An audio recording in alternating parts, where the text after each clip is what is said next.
Billion यानी कि solution है। और इसी प्रकार से लगातार लास्ट तक आपको मैं बताने वाला हूं। तो चलिए शुरू करते हैं आज के इस प्यारे से सेशन को पहले चैप्टर से। तो यहाँ पर देख सकते हो आपका पहला चैप्टर बिलियन है।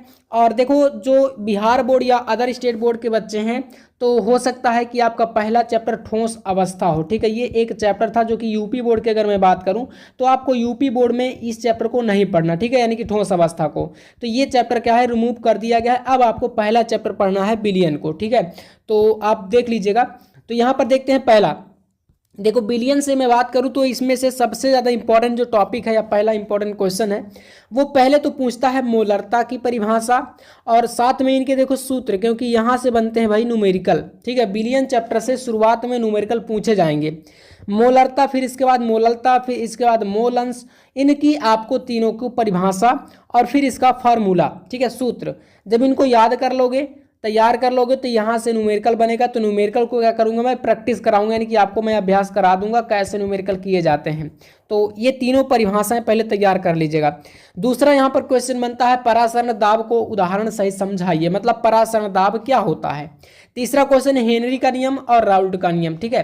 तो मतलब क्वेश्चन दो हैं बट मैं एक में ही रखा हूँ, हेनरी का नियम और राउल्ट का नियम। इसलिए आपको देखने में 50 क्वेश्चन में बताऊंगा बट इसके अंदर आपको छोटे छोटे टॉपिक हो सकता है 70 से 80 पहुंच जाए।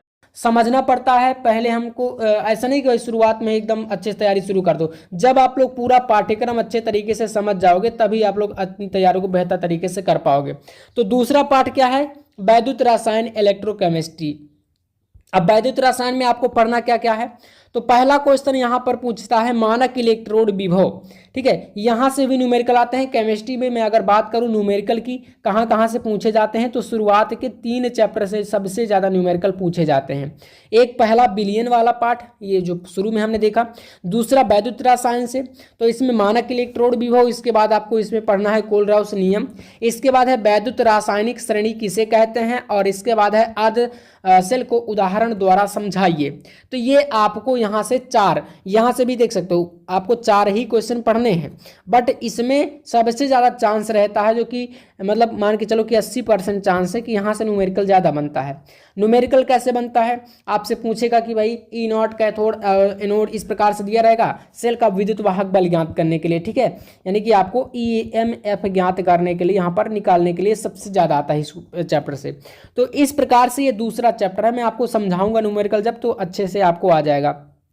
इसके बाद तीसरा पार्ट है आपका रासायनिक बल गतिकी, ठीक है, इसको बोलते हैं हम लोग केमिकल काइनेटिक्स, ठीक है। तो रासायनिक बल गतिकी से कौन कौन से क्वेश्चन है देखो। तो यहाँ पर पहला है